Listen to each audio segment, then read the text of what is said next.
Hi, I'm Polymath and today I'm talking about Rubik's Cubes. This video is an extra detailed guide to an efficient way to learn the CFOP method. This process will take at least a year to finish, so before we start, maybe grab a notebook and pencil if you want. By the way, I spent 2 months scripting this video, so if you enjoy it, please consider subscribing.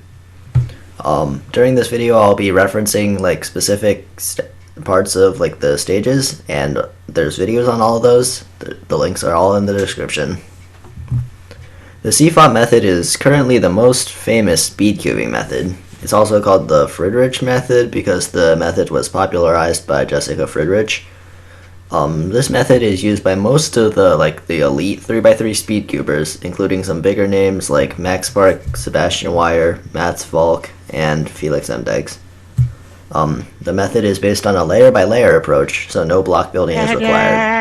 Because it's based on layer by layer, it's pretty easy to transition to it from the beginner's method. This method does include a lot of algorithms, and it relies a lot on a proper usage of the 15 seconds inspection time to plan out your first moves.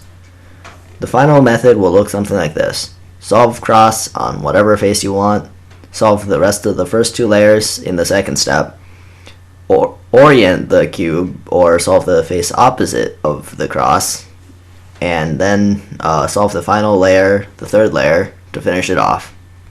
Right now, this method's fastest solve in a competition is 3.47 seconds, the world record. Also, the top 14 solves are all using CFOP as of right now. There's 7 distinct stages to the learning process for this method, each with their own average times. However, you need to practice a lot for this guide to work, and also buying an actual speed cube is required for really maximizing your performance. Disclaimer, all times featured in this video are estimates based on experiences. So when I say the first stage will take 2 weeks, for example, it means I spent 2 weeks on it. In the later sections, other people had posted their data online, so I used that. And no matter how many algorithms you learn, the most important factor is how much time you spent practicing them. If you're stuck in a section, practicing more will help. In theory, you could get sub 20 second times using only the beginner's method, but that would take years. Also, muscle memory for algorithms and recognition speed to find out which algorithms to use are the most important things in the CFOP method.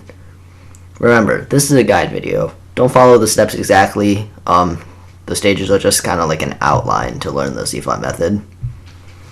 The first stage is for people who don't know how to solve a Rubik's Cube.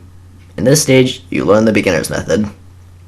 To time your solves, you should either get a stack mat timer if you're serious about wanting to go to competition, or you could just use your computer.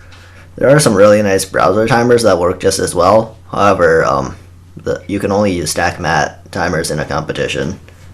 And if you're stuck on this stage, consider getting a speed cube of some type, since that you can get a pretty good one, very cheap. Also, you should start using finger tricks, since that will almost certainly get you to about a minute for your solves. This stage will take you about 2 weeks, or at least it took me about 2 weeks, and you should start the next stage when you are averaging around 1 minute to 1 minute 20 seconds to solve the cube. The second stage is for people who are still using the beginner's method to average around a minute to solve. In this stage, you're supposed to learn how to for-look the last layer. This means learning the 2-look OLL algorithm set and the 2-look PLL algorithm set. This means you learn 16 algorithms and use 2 of them per solve to solve the last layer and orient the last layer. You can fit them into the beginner's method pretty easily, and you should move on once you average 40 to 50 seconds. This will take 2 to 3 weeks, and around this time, you may want to consider buying some lube if you don't want your cube to drop in quality, because sometimes dust gets inside and slows the cube down. I don't actually use lube since I have a cube that I can wash pretty easily, but if you don't have such a cube, then you should definitely consider buying some lube. The third stage is for people who are using the beginner's method to solve the first 2 layers, and then using for-look to solve the last layer. In this stage, you're supposed to learn intuitive F2L. This means that there are algorithms, but they're 3 moves long, and they're just slotting, so it's mostly muscle memory. It's very simple, and that means that instead of spending solving the first face, then solving the second layer, after solving the cross, you just solve them both at the same time. Your times will worsen a bit at the start, but as you practice more, they will improve a lot. This will take about 2 to 4 weeks. Intuitive F2L is really hard to explain, so watch like another video on it if you want to know more, and you should move on when you can average around 30 to 40 seconds. The fourth stage is where you really start putting more time and effort into cubing, and this is like kind of where I define a competitive speed cuber as, at least when you're using CFOP. You should no longer be using the beginner's method in any step other than solving the cross.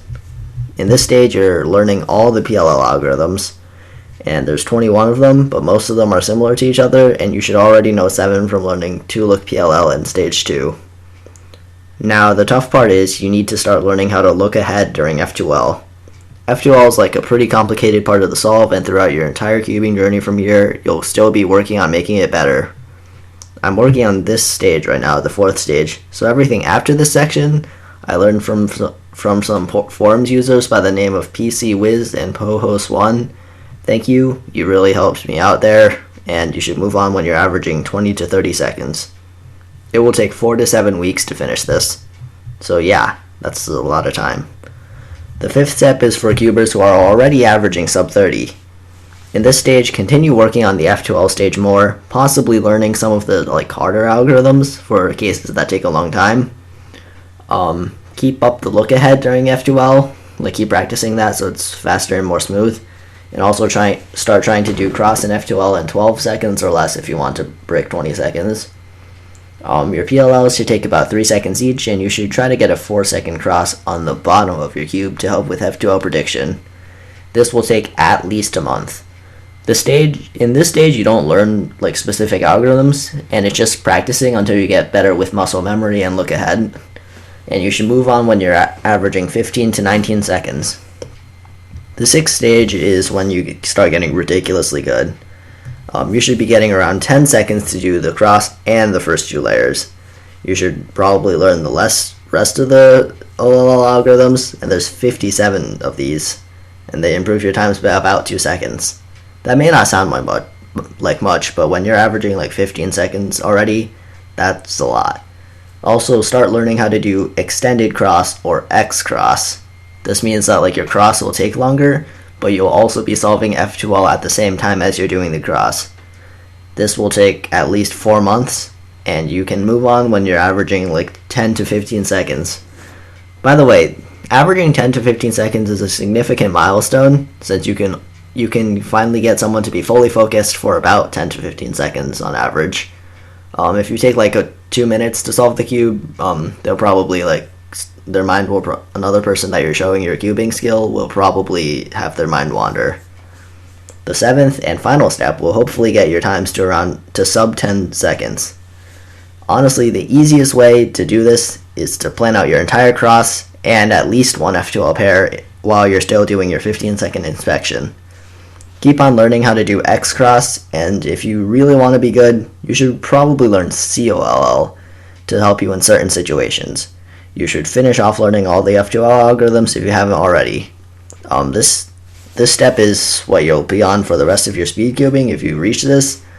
However, the inspection is really the only way to get sub 10. You can't really do it without a really efficient inspection.